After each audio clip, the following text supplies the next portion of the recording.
Hello, Maikako. This is Kapalikū, one of the Bishop Museum's culture education staff, and welcome to another edition of WāKahikoWednesday.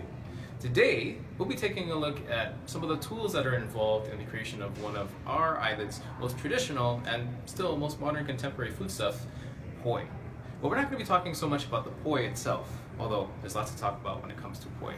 But we're going to be looking at some of the tools involved in the preparation of poi. Tools which we often call poi pounders, but have their own particular Hawaiian language term.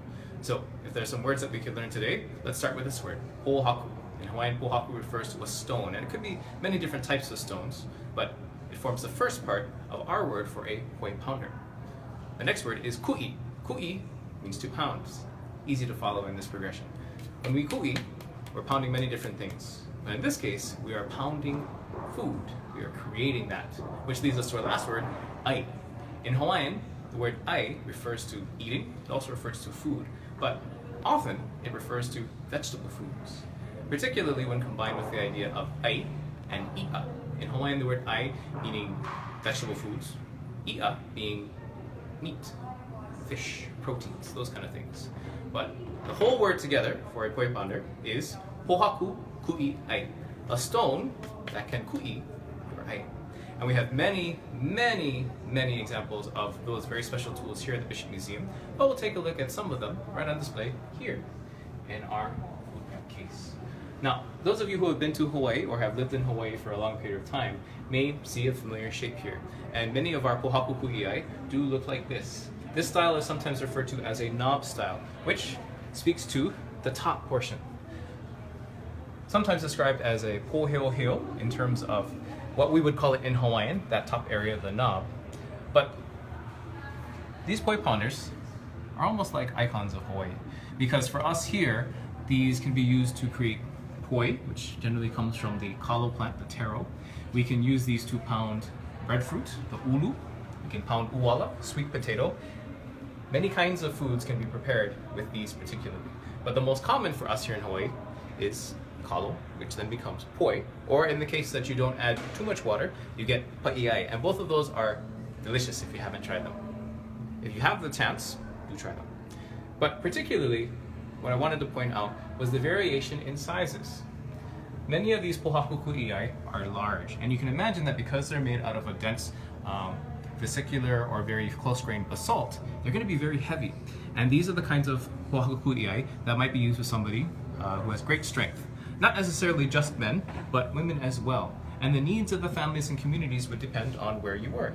In fact, there are stories from a very particular kupuna associated with our museum and in other parts of Hawaii, known as Merikamena Pukui, that in many families, often it was the work of men and boys to ku'i the poi, to pound. In the case that they weren't available, the ladies would be taught, the women, the girls. And she herself relates an experience of having to pound, having to ku'i for her family, and she actually really enjoyed it. So now in these days, really anybody can ku'i if you have the right materials. Now, when we look at these particularly, there are some other names for the parts of these pohaku ku'i ai that are important to note. We often call the top the poheo or the poheoheo, that nam, but as you come down into the handle section, that is the ku'au, and that's where you would generally grasp the tool. That edge, that sharpened edge, is what's called the ka'e. And the bottom is often called the mole, that rounded part on the bottom, which does most of the mashing, most of the smashing. That ka'e can be used to grind in and break up the pieces of the kalo, once it's been cooked, onto the board, the papa ku'i ai. Now, your terms may be different depending on what island you come from. Even some of the verbs and the actions associated with the creation of poi, the cleaning of the kalo, the root of the taro plant, may also be different. But in many cases, there are general terms that can be used to describe the parts of these tools. But something else that is useful in understanding the way these tools work is if we look at some tools that are very different. Now, across many of the islands, this shape of pohaku ku'i ai is common. It's common here on Oahu, places like Hawaii and Maui. But when you go a little bit further up the chain, you can find pohaku ku'i ai that look like this.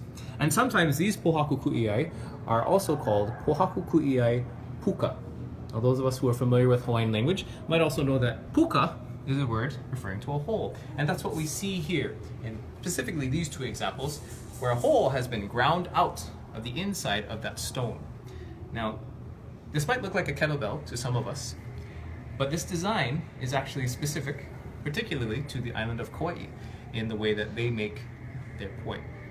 Now, there are many differences between Kauai and some of the other major islands here in Hawaii. We see it in terms of the images, especially that come from Kauai, and the differences between the way ki'i images are carved and shaped. We can also see that here with the pohaku ku'iai. Now, you might look at these stone pounders and ask, well, how do you hold it? And that's a fair question, because they look very, very different from the styles that most of us are accustomed to. But if you can imagine, what you want to do with this round edge top is grasp it with your hands, 2 hands. So instead of the pohaku ku'iai that most of us are accustomed to, with the long handle that you hold in one hand, these from Kauai, which are sometimes referred to as ring pounders, are held by both hands. And you ku'i like this. Or you can rock back and forth, depending on which stage of your ku'i you're at. And there are many different ways to ku'i, depending on who your kupuna is, who your kumu is. They might teach you one way, where you are really coming down on the kalo. They might teach you another way, in which you are sort of grinding and mashing. But either which way, these pohaku ku'iai work just as well as the ones we commonly see.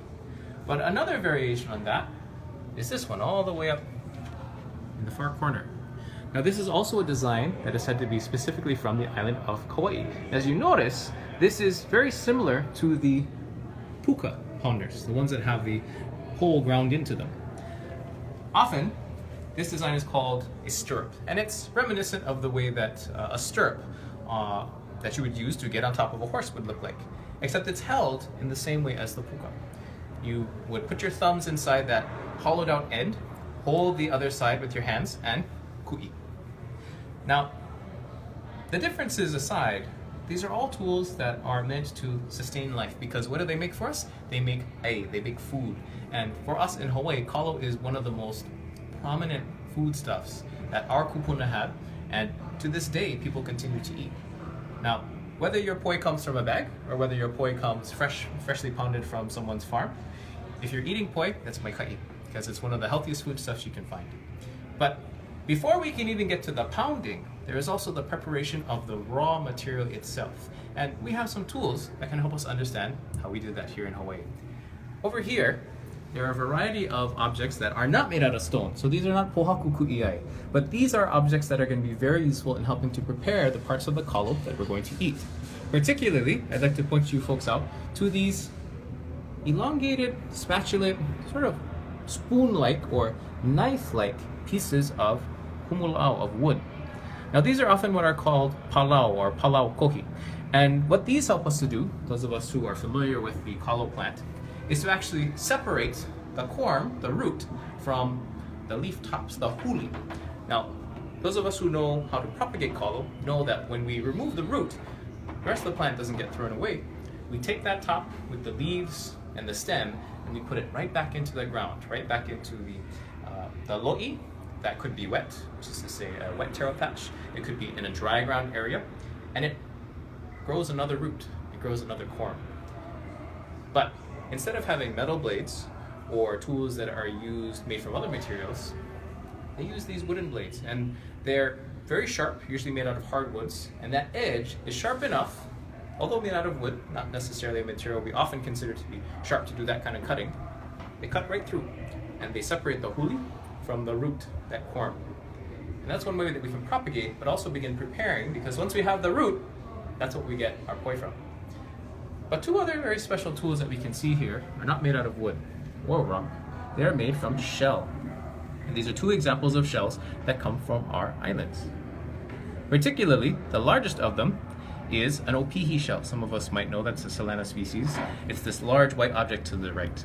Now, besides being delicious, Opihi itself is also very useful because the shells are used as wa'u, as scrapers. So if you can imagine that in those days, a material that is light, thin, but has a fine edge would be useful in scraping off the excess roots and the outside skin, the ili kana, of that kalo. Because when you eat it, you don't want to eat all of those parts. Often those are the parts that hold on to some of the dirt, and generally speaking, you're not going to want to taste it. So you scrape it off. wa'u.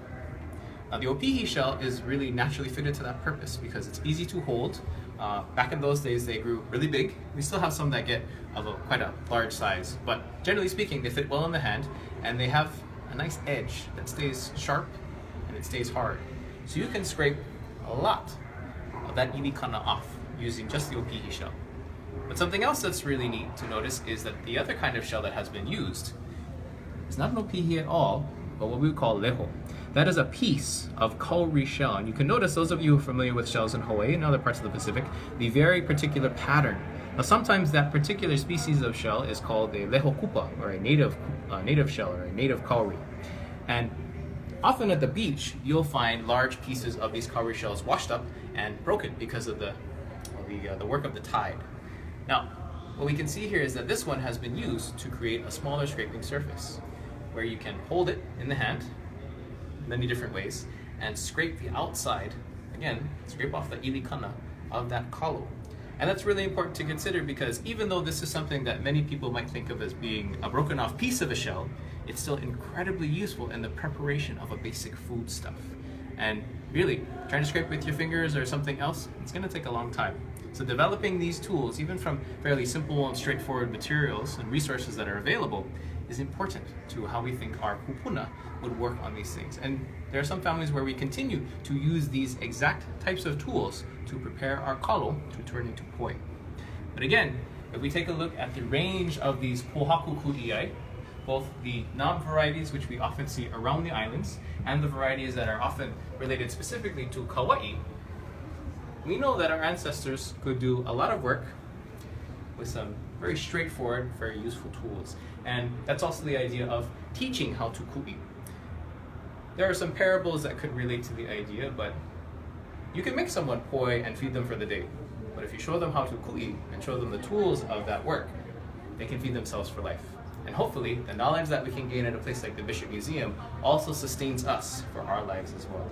But for now, it's time to sign off. My name is Kapalikū here at the Bernice Pauahi Bishop Museum, and you've joined us again for another WāKahikoWednesday. Tune in next week, same time, same place, where we'll share more of our beloved Hawaiian haul. But for now, aho iho, see you again.